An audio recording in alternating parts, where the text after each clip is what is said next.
أعوذ بالله من الشيطان الرجيم. بسم الله الرحمن الرحيم. إن قارون كان من قوم موسى فبغى عليهم وآتيناه من الكنوز ما إن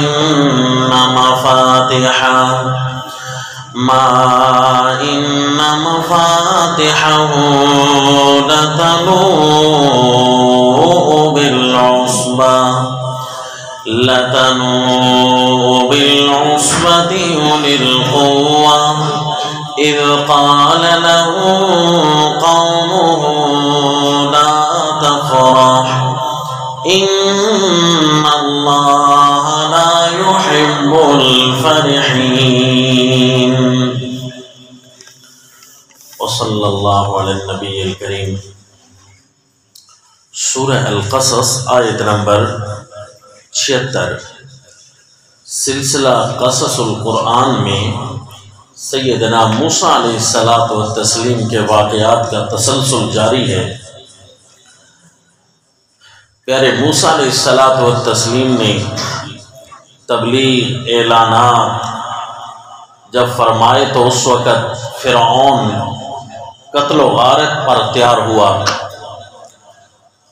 حتیٰ کہ اپنے مومن رشتہ دار جو اس کا کوئی ہوتا تو اسے بھی مارنے کے لیے تیار ہو جاتا. ایک مرد مومن کے ساتھ زیادتی، اس کو تکلیف دینا، اس کو مارنے کا پروگرام کرنا. تو وہاں پر مرد مومن نے کہا تھا یا قوم انی اخاف علیکم مثل یوم الاحزاب. اے میری قوم، اپنے فرعونیوں کو مخاطب کر کے کہنے لگا مرد مومن کہ تم ایک اللہ کے پیغمبر کی توہین کر رہے ہو. مجھے تو تم سے خطرہ ہے کہ کہیں وہ دن تم پر نہ پلٹ پڑے جو دن اللہ تعالیٰ نے پچھلی بڑی بڑی تہذیب یافتہ قوموں کی تباہی کے لیے بھیجے تھے. انی اخاف علیکم مثل یوم الاحزاب. تو ظاہر ہے جو دولت کے اور حرام کے نشے پر فرعون موجود تھا اسے حق بات اثر نہیں کر رہی تھی. پھر اس کے ساتھ بیٹھنے والے اس کے حرام کے پیروکار حامان اور قارون جیسے لوگ تھے. تو کیسے اسے اچھا مشورہ مل سکتا تھا؟ برے مشورے دینے والے بھی اس کے دائیں بائیں بیٹھے رہتے تھے. بالآخر ان کی گنتی جب الٹی شروع ہوتی ہے تو قرآن واقعہ بیان کرتا ہے کہ سب سے پہلے سیدنا موسیٰ علیہ السلام کی قوم کا ایک آدمی تھا جس کا نام تھا قارون.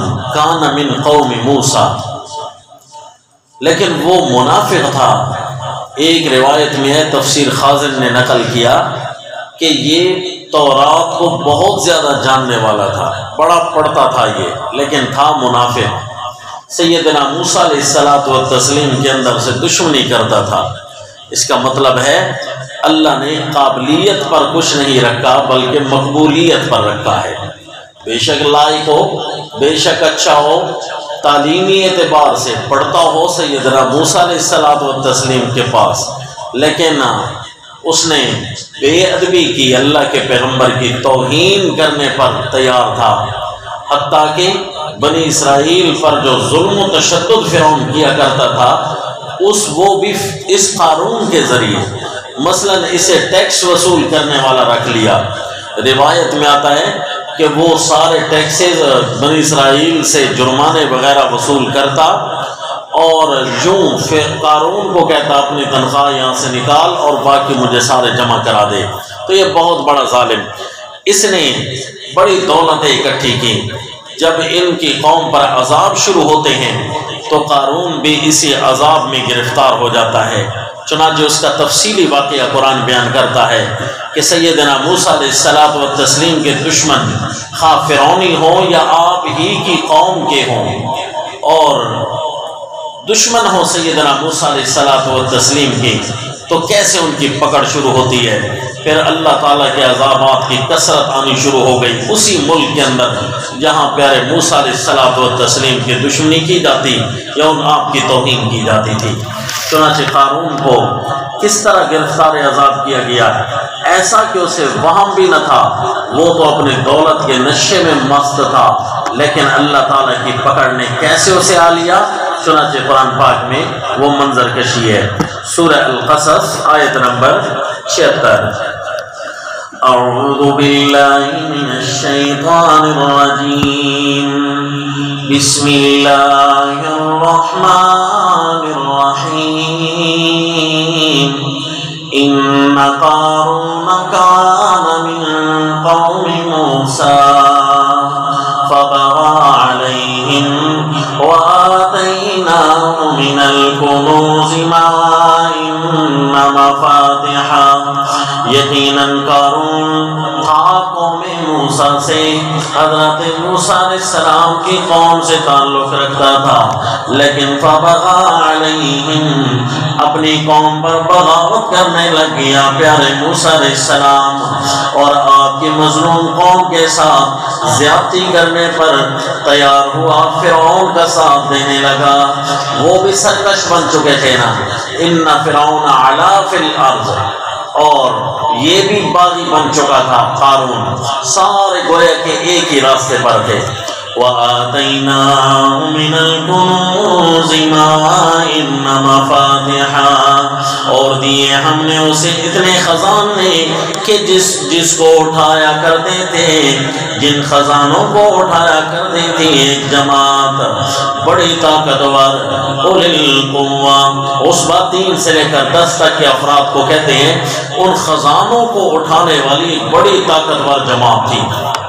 مفاتحہ یہاں اس کا معنی کنجیوں والا نہیں، بلکہ اس کا معنی اس کے خزانوں والا، یعنی اس کے خزانوں کو جو اٹھاتی تھی وہ بڑی طاقتور جماعت اٹھاتی تھی۔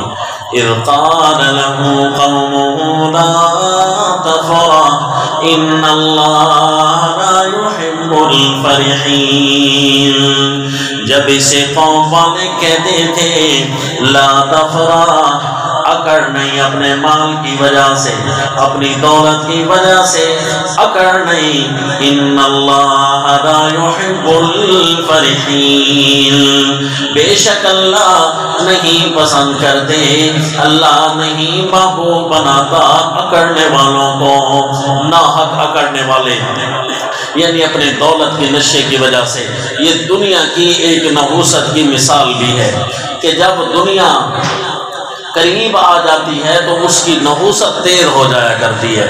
ایمان والا تو اس کا مقابلہ کر لیتا ہے کہ اسے اپنے نیچے رکھتا ہے اور زیر رکھتا ہے، اور اپنی عبادات میں اسے فرق نہیں آنے دیتا، اپنے دین پر کوئی فرق نہیں آنے دیتا، تو پھر تو دنیا جو ہے غالب نہیں ہوتی، دماغ پر غالب نہیں ہوتی، اعصاب پر غالب نہیں ہوتی، اس کی عبادات پر غالب نہیں ہوتی۔ لیکن اگر دنیا کی نحوست غالب آ جاتی ہے تو پھر اس وقت اس کا دماغ بھی بند، اس کے اعصاب بھی بند، اور اس کے دین بھی خراب ہو جاتا ہے۔ چنانچہ اللہ نیک لوگوں کی مثال بیان کرتے ہیں کہ جو دنیا سے مغلوب نہیں ہوتے، وہ کون لوگ ہیں؟ مثلا سورہ النور 18ویں پارے میں فرمایا،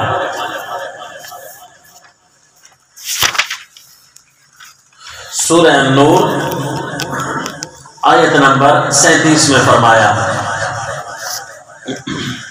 رجال لا تلہیہم تجارۃ ولا بیع عن ذکر اللہ وإقام الصلاة وإيتاء الزكاة يخافون يوما تتقلب فيه القلوب والأبصار۔ سورہ نور 18واں پارہ آیت نمبر 37۔ ایسے مرد بھی ہیں دنیا میں، تاجر بھی ہیں، بڑے بڑے مالدار بھی ہیں، لیکن لا تلہیہم تجارۃ ولا بیع عن ذکر اللہ، ان کو تجارت اور خرید و فروخت اللہ کی یاد سے غافل نہیں ہونے دیتی، وَإِقَامِ الصَّلَاةِ اور نماز کے قائم کرنے سے غافل نہیں ہونے دیتی، وَإِيتَاءِ الزَّكَاةِ زکوٰۃ کے ادا کرنے سے انہیں کوئی چیزیں غافل نہیں ہونے دیتی، کیونکہ ان کے دل میں ایک ہی خیال رہتا ہے، یعنی اگر دنیا کی نحوست کو اپنے سے دور کرنا ہے تو یہ خیال ہمیشہ پکا رکھنا جی، کیا جی؟ یخافون یوما تتقلب فیہ القلوب والابصار، وہ ڈر رہے ہوتے ہیں ایسے دن سے جس میں دل اور آنکھیں الٹ پلٹ ہو رہی ہوں گی، انہیں یہ خطرہ ہوتا ہے مال ہے تو کیا ہوا، دنیا ہے تو کیا ہوئی، ایک دن روح بھی تو نکل جانی ہے، پھر ہمارا یہ مال آخر کس کام کا، میں نے تو ابھی جانا ہے، میں نے تو ابھی مرنا ہے، کل اللہ کو جواب دینا ہے، ہو سکتا ہے میری ابھی موت آ جائے، اتنا مال جو میں نے جمع کر رکھا ہے کیا فائدہ دے گا مجھے، کچھ نہیں نا، تو مجھے اپنی حقیقت کو نہیں بھولنا چاہیے، چاہے مال جتنا زیادہ ہو جائے۔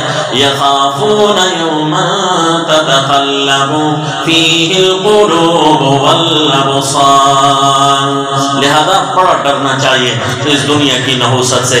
پیارے امام الانبیاء صلی اللہ علیہ وسلم بھی اس دنیا سے ڈرایا کرتے تھے، اپنے صحابہ اکرام کو فرماتے ہیں میرے صحابہ مجھے تم سے یہ خطرہ تو نہیں کہ تم شرک کرنے لگ جاؤ گے، لیکن مجھے یہ خطرہ ہے کہ کہیں دنیا میں رغبت نہ دکھانے لگ جاؤ، تمہارے پاس اتنی فراوانیاں آئیں گی، دھیان کرنا، دنیا سے بچ کر رہنا، زیر رکھنا اسے، بس اس کو زیر رکھنے کا یہی طریقہ ہے، اپنے ذہن میں یہ خیال رکھنا کہ میری ہو سکتا ہے ابھی روانگی ہو، ابھی میں نے جانا ہو، ابھی اللہ کے سامنے پیشی ہو، یہ سونے چاندی، یہ ہیرے جواہرات، یہ بلڈنگیں، یہ کاریں کوٹھیاں، یہ مجھے بچا تو نہیں نہ سکیں گی، بس مجھے اپنے اللہ کو لینا ہے انہی چیزوں کی وجہ سے۔ لیکن اگر مال دولت ایسا آ جائے کہ جو حرام کا ہو تو اس وقت یہ خیال پیدا ہی نہیں ہونے دیتا، اللہ یعوذ باللہ، جیسا کہ قارون تھا، اس کو قوم والے کہتے تھے تیرے پاس پیسہ زیادہ آ گیا ہے، مال زیادہ آ گیا ہے، کوئی دماغ سے کام بھی لیا کر، لا تفرح، بڑے بڑے بول نہ بولے کر، اکڑا نہ کر، اپنی بڑی بڑی باتیں کر کے غریبوں پر ظلم نہ کیا کر، تو وہ آگے سے کیا جواب دیتا؟ اِذْ قَالَ لَهُ قَوْمُهُ لَا تَفْرَحْ إِنَّ اللَّهَ لَا يُحِبُّ الْفَرِحِينَ۔ قوم کے جو اچھے لوگ تھے، جو سیدنا موسیٰ علیہ السلام کے سچے تابعدار تھے، وہ اسے جو نصیحتیں کرتے نا، 5 قسم کی نصیحتیں تھیں، تو گویا یہ سرمایہ دار کے لیے 5 اسباق اللہ نے متعارف کرا دیے کہ اگر کوئی سرمایہ دار ہو، کوئی مالدار ہو، آسودہ حال ہو، تو اسے کم از کم 5 پوائنٹ نوٹ کرنے چاہیے، جو کہ قارون کو سمجھایا کرتی تھی اس کی قوم، اس کے قوم کے پڑھے لکھے لوگ اور اچھے لوگ۔ اگر تیرے پاس مال آیا ہے تو پہلا کام یہ کر، لا تفرح ان اللہ لا يحب الفرحین وابتغ فیما آتاک اللہ الدار الآخرہ ولا تنس نصیبک من الدنیا واحسن کما احسن اللہ الیک ولا تبغی الفساد فی الارض۔ یہ 5 جملے ہیں اور 5 اسباق ہیں، لکھ سکتے ہیں آپ، نوٹ کر سکتے ہیں کہ سرمایہ دار کے لیے 5 اسباق اپنے سرمایہ کو بچانے کے لیے اور اللہ کی نظروں میں عزت دار ہونے کے لیے۔ پہلا جی اکڑنا نہیں ہے، کیونکہ ان اللہ لا يحب الفرحین، اللہ اکڑنے والوں کو پسند نہیں کرتا۔ بندہ کیسے اکڑتا ہے جی؟ ذرا یہ بھی دیکھ لیجیے، حوالہ قرآن پاک سے، سورت کا نام سورہ لقمان ہے، سورہ لقمان 21واں پارہ آیت نمبر 18 سے سیدنا لقمان حکیم اپنے بیٹے کو فرمانے لگے، بیٹا اگر معاشرے میں رہنا ہے نا، اکڑ کی زندگی نہ گزارنا، اور اکڑ کیسے ختم ہوتی ہے؟ یہ چند کام کرنا تاکہ معاشرے میں تم متکبر مشہور نہ ہو۔ یہ سورہ لقمان آیت نمبر 18 اور 19 میں فرمایا، وَلَا تصعر خدك للناس ولا تمشي في الأرض مرحا۔ اے میرا بیٹا اپنے رخساروں کو پھونک کر نہ رکھ لوگوں کے لیے، یعنی ہماری سرائکی میں کہتے ہیں ہمیشہ سجو ایدہ بدرا۔ کیا مطلب؟ یعنی لوگوں کے سامنے ایسا چہرہ بھی بنا کر نہ رکھ جس سے یہ ظاہر ہو کہ جناب یہ تو پتہ نہیں ہر وقت شارٹ رہتا ہے، غصے میں رہتا ہے، اس سے بات نہیں کرنی چاہیے، ہم اس کے ساتھ بیٹھ ہی نہیں سکتے، یا ہمیں اس قابل ہی نہیں سمجھتا۔ نہ، لوگوں کے ساتھ گھل مل کر رہنا ہے، اپنے رخساروں کو پھونک کر نہ رکھ۔ وَلَا تُصَعِّرْ خَدَّكَ لِلنَّاسِ وَلَا تَمْشِ فِي الْأَرْضِ مَرَحًا، اور زمین پر ایسے نہ چل جیسے اکڑتے ہوئے کوئی چل رہا ہو۔ جیسے کوئی اکڑتے ہوئے چل رہا ہوتا ہے تو ہر بندہ اس سے متنفر ہو جاتا ہے۔ ان اللہ لا يحب كل مختال فخور، اللہ تعالیٰ ہر اکڑنے والے متکبر کو پسند نہیں کرتا، اور زبان سے بڑی بڑی باتیں کرنے والے کو بھی پسند نہیں کرتا۔ فخور کا معنی ڈرے مارنے والا، یعنی بڑی بڑی باتیں کرنے والا ہے، اتنا نہیں لیکن زبان سے بول ایسے بولتا ہے جناب کہ ہم جمعہ دیگرے نیز، اللہ ایسے کو پسند نہیں کرتا۔ وَقَصِدْ فِي مَشِيكَ، اپنی چال میں میانہ روی رکھ، ایسے بنا ہو چلنے میں کہ بڑی بناوٹ ثابت ہو کہ میں بہت عاجز ہوں، جی، کہ بناوٹ بھی نہ ہونی چاہیے عاجزی کے اندر، بلکہ میانی چال چلنی چاہیے۔ وَقَصِدْ فِي مَشِيكَ، اور اپنے چلنے میں درمیانی چال لے۔ وَغْضُضْ مِنْ صَوْتِكَ، اور اگر باتیں کر رہا ہو تو آواز کو بھی رکھنا نرم۔ جی، یہ بہت بڑا پوائنٹ ہے جی، زندگی میں اگر کسی کے سامنے اپنا مقام بنانا ہے نا تو اپنے آواز کو نرم رکھیں۔ جس نے آواز کو تیز کیا، عام آواز میں بولتے ہوئے زبان کو تیز رکھا، وہ تو سمجھے گا کہ میں اپنا روب جما رہا ہوں، حالانکہ اس سے لوگ نفرت کھانے لگ جائیں گے، معاشرے میں وہ انفٹ ہو کر رہے گا۔ وَغْضُضْ مِنْ صَوْتِكَ، یہ پیارے سیدنا لقمان حکیم وہ جملے ارشاد فرما رہے ہیں کہ معاشرے میں بندہ تکبر کی چال سے دور ہو جاتا ہے۔ تو اسی طرح قارون کو بھی اس کی قوم نے کہا کوئی ایسے کام نہ کیا کر جس سے تیرا تکبر ظاہر ہو۔ جی، اِذْ قَالَ لَهُ قَوْمُهُ لَا تَفْرَحْ إِنَّ اللَّهَ لَا يُحِبُّ الْفَرِحِينَ، یہ جو عجم قومیں ہیں نا، وہ کیا کرتے تھے، اپنے کپڑے اتنے بڑے بڑے بناتے کہ ان کے پاؤں کے نیچے سے بھی گزر جاتے، یعنی کپڑے پیچھے آ رہے ہوتے یہ آگے نکل جاتے، اتنے بڑے کپڑے بنایا کرتے تھے۔ اور عرب نے بھی ان کی دیکھا دیکھی ایسے بڑے بڑے اپنی قمیصیں بنانی شروع کر دی کہ جیسے وہ کسی ڈبے میں بند ہوں، ایسے گزر رہے ہوں۔ یہ ان کے لیے تکبر کی چال بن گئی تھی۔ رسول اللہ صلی اللہ علیہ وسلم نے حکم فرمایا کہ اپنے پاؤں اپنے ٹخنے سے کپڑے کو اوپر رکھا کریں، ٹخنے کو ننگا رکھا کریں، تاکہ یہ تکبر کی چال اس سے ٹوٹتی ہے۔ اگرچہ یہ رسول اللہ صلی اللہ علیہ وسلم کو بری شکل بنانے کے لیے تو نہیں بتا رہے تھے نا، حالانکہ یہ بڑا خوبصورت فیشن ہے، بہت ہی اچھا محسوس ہوتا ہے بندہ کہ جب وہ اپنے ٹخنے سے کپڑے کو اٹھائے ہوئے ہو اور صحیح درمیانی چال چل رہا ہو تو یہ چلن بھی بڑی خوبصورت لگتی ہے، پرکشش ہوتی ہے انسان کے لیے۔ اور تبھی تو ہے نا پرکشش کہ مغرب کی عورتوں نے یہی کام کرنا شروع کر دیا کہ اپنے ٹخنوں سے کپڑوں کو اوپر کرنا شروع کر دیا، کیونکہ جی یہ ڈیزائن بڑا پرکشش لگتا ہے۔ لیکن رسول اللہ صلی اللہ علیہ وسلم نے امت کے مردوں کو یہ ڈیزائن دیا ہے، امت کی عورتوں کے لیے تو پردے کا حکم ہے، وہ اپنے ٹخنوں کو ننگا نہیں رکھیں گی بلکہ وہ تو کپڑے کو نیچے رکھیں گی۔ مرد جو تھے ان کا معاشرہ اس طرح تھا کہ وہ متکبر بنا کرتے تھے، تو فرمایا کہ یہ کپڑوں کو ذرا اوپر رکھا کریں۔ تو یوں اگر کسی کا تہبند ہو یا سلوار ہو یا قمیص اتنی بڑی ایسی پہنتا ہے توپچہ نما یا جبہ نما ہے تو اس کو اوپر رکھا کرے تاکہ وہ اکڑ والی چال سے دور رہے۔ مال زیادہ آ جائے تو بندہ بڑی بڑی باتیں کرنا اس کے لیے مجبوری بن جاتا ہے، کیوں یہ لوگ کیا کہیں گے اتنا بڑا مالدار ہے اور باتیں دیکھ کیسی کرتا ہے۔ فرمایا نہیں بھائی، ہم نے اپنی اصل کو نہیں بھولنا کہ کیا ہے، ہم ایک ریت کا ذرہ تھے، پھر کیا ہو جائیں گے، اسی طرح ڈھیر مٹی کا بن جائیں گے۔ اپنی اصل کو نہیں بھولنا چاہیے، کس چیز سے میں پیدا ہوا، میں کیا چیز ہوں، دوسرے بھی تو اسی طرح میری طرح انسان ہے۔ دوسرا سبق بھی وَابْتَغِ فِيمَا آتَاكَ اللَّهُ دَارَ الْآخِرَةَ، اللہ نے تجھے موقع دیا ہے، آج مال تیرے پاس زیادہ ہو چکا ہے، اپنے سے دیے ہوئے مال سے جو اللہ نے تجھے دیا ہے آخرت کا گھر خرید لے۔ اپنے سے دیے ہوئے مال سے تو اپنی آخرت کو بھی تو لے سکتا ہے۔ صدقہ کرنے والا کتنا آگے نکل جاتا ہے، صدقہ کرنے والا ایسا ہے کہ گویا اللہ کے ساتھ تجارت رکھ رہا ہے۔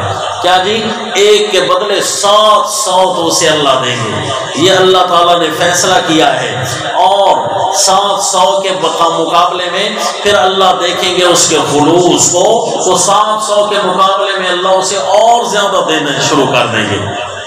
700 کے نا تو ہر ایک کے لیے وعدہ ہے نا، لیکن اگر اللہ تعالیٰ چاہیں گے واللہ یضاعف لمن یشاء، اللہ تو اس سے بھی کئی گنا کر سکتے ہیں۔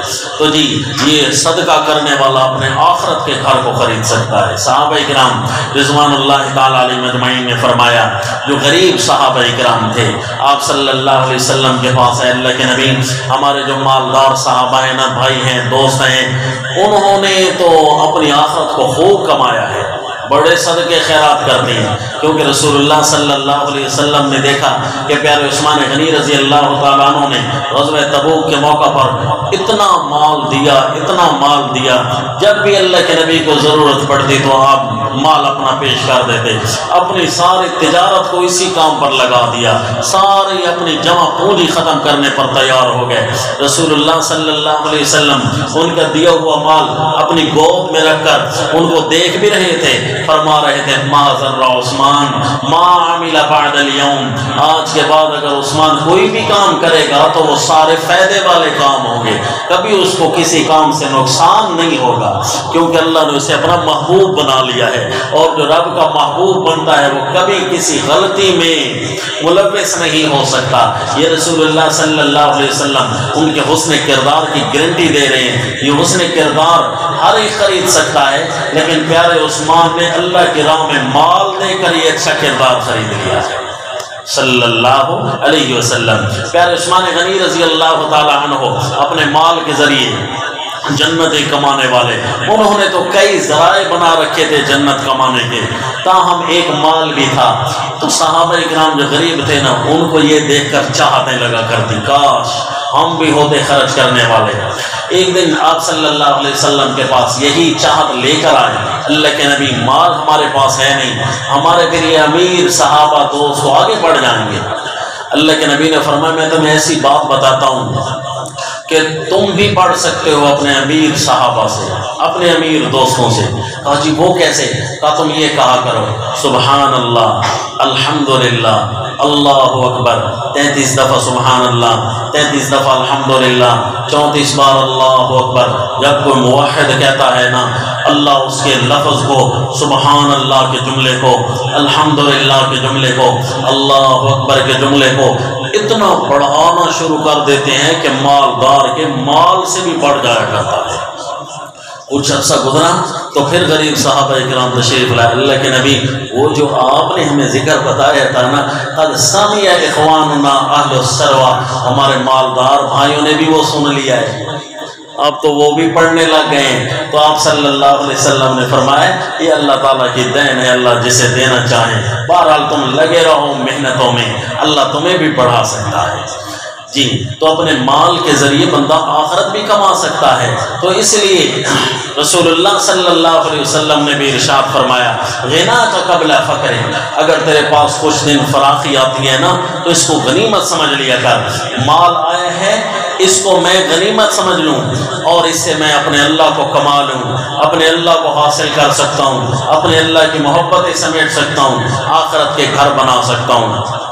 وَابْتَغِ فِيمَا آتَاكَ اللَّهُ الدَّارَ الْآخِرَةَ، اپنے مالدار کے لیے دوسرا سبق ہے کہ اپنے مال کو اس کوششوں میں لگا کر رکھے کہ میں کتنا آخرت کے بینک میں جمع کرا سکتا ہوں، کتنے غریبوں کے گھروں کو پال کر اللہ کے حضور میں پیسے بھیج سکتا ہوں، کتنے مساجد اور مدارس دینی سینٹر کھول کر میں اللہ کے حضور پیسے بھیج سکتا ہوں، جہاد میں خرچ کر کے اللہ کے حضور بھیج سکتا ہوں، کسی ایسے کو پڑھا لکھا کر جو پڑھ لکھ کر عالم فاضل بن جائے، حافظ بن جائے کہ دنیا کو تبلیغ شروع کرے، سینکڑوں لوگ اس کے سامنے بیٹھیں گے اور ان کو دین کا سبق حاصل ہوگا اور وہ لوگوں کے لیے اسلام پھیلانے کا ذریعہ بن جائے گا۔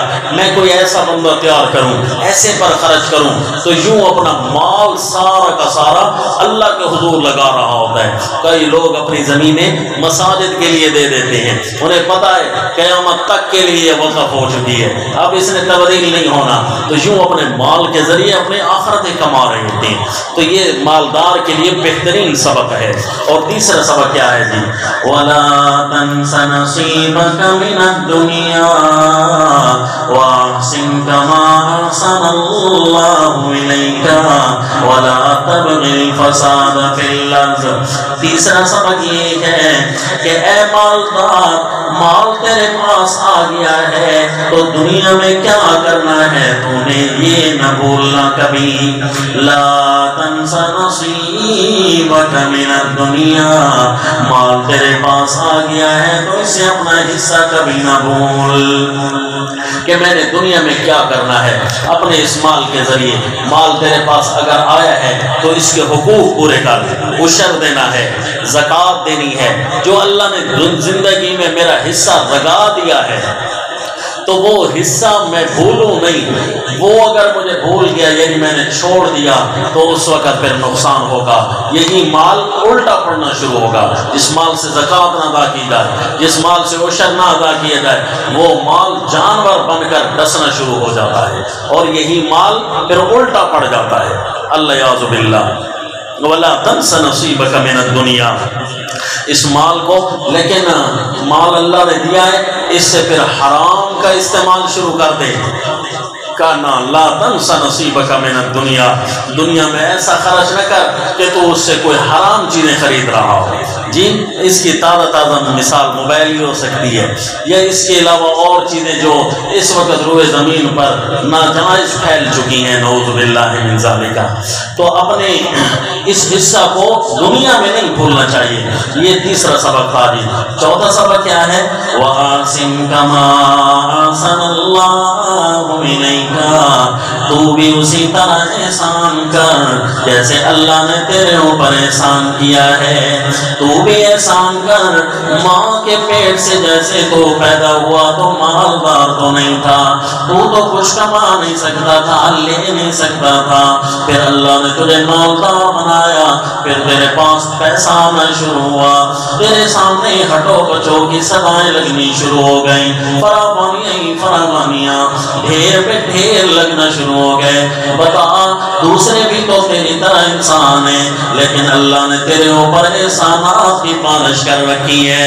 مان اللہ کے احسان کو اور اسی طرح لوگوں کے ساتھ احسان کرنا شروع کر۔ تو غریب ہوتا، مالدار آدمی تیرے سامنے گزرتا، تیری کیا چاہت ہوتی کہ مالدار آدمی کو کم از کم میرا تو خیال آنا چاہیے، یہی تیرے ذہن میں آتا نا۔ تو اسی طرح جب تیرے پاس پیسہ آ جاتا ہے تو غریب کو یہ چاہت ہوتی ہے کہ ہماری طرف بھی یہ دیکھے۔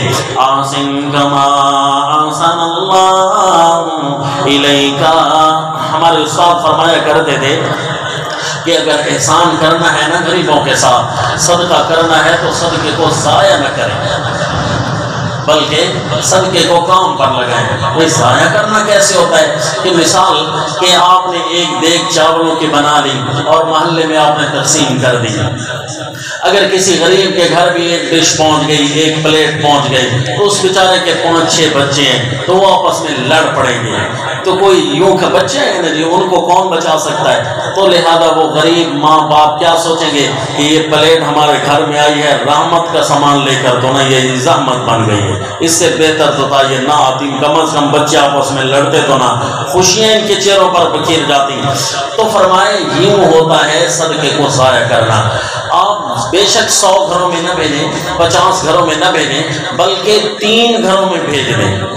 پوری دیگ کا سامان 2 گھروں میں بھیج دیں، 1 گھر میں بھیج دیں، تاکہ وہ غریب جو ہے 2-3 دن اس کو مزدوری اس کی بچ جائے، مزدوری کرنے نہیں جائے گا، بیوی بچوں کے ساتھ رہے گا، کھیلے گا کودے گا، تو یہاں پر کتنا ان کے آپس میں خوشیاں تقسیم ہو رہی ہوں گی، ساری خوشیاں آپ کے کھاتے میں لکھی جائیں گی۔ کہ غریب کا اگر اس کی یومیہ مزدوری بچ جائے نا، رات کو جب وہ سوتا ہے تو پرسکون نیند سوتا ہے کہ آج کسی اور نے میرے چولہے کا انتظام کر دیا ہے، آج میری مزدوری بچ گئی ہے، لہذا اس کو بڑی ٹھنڈک محسوس ہوتی ہے، بڑی میٹھی نیند سوتا ہے، اور صبح اٹھ کر اپنی بیوی بچوں کے ناز و نخرے پورے کرنے شروع کر دیتا ہے، کبھی ہم بھی ان کو اپنی چاہت کی چیزیں کھلائیں۔ جی تو یہ ہے کہ اپنے غریبوں کے ساتھ احسان کرنا ہے، ظلم نہیں کرنا۔ اور جی غریبوں کے ساتھ احسان کرنے کے لیے ہماری بعض اوقات بچے ہوئے سالن اتنے اچھے ہوتے ہیں کہ غریبوں کے گھر میں اگر پہنچ جائیں تو خصوصی ڈش شمار ہوتے ہیں۔ جی تو اس لیے فرمایا کہ اگر تو اپنے سالن میں پانی تھوڑا زیادہ اس نیت سے لگا لے کہ پڑوسی کے بچوں تک میرے سالن کی خوشبوئیں پہنچے گی، میں ان کو بھی کچھ دے دوں گا، تو یہ سالن تھوڑا زیادہ کر لینا، یہ تیرا صدقہ لکھا جائے گا، سالن بڑا پاکیزہ بن جائے گا۔ احسن کما احسن اللہ الیک۔ اور 5واں سبق کیا ہے جی؟ فرمایا وَلَا تَبْغِ الْفَسَادَ فِي الْأَرْضِ، اپنے اسی مال کو زمین میں فساد کا باعث نہ بنا۔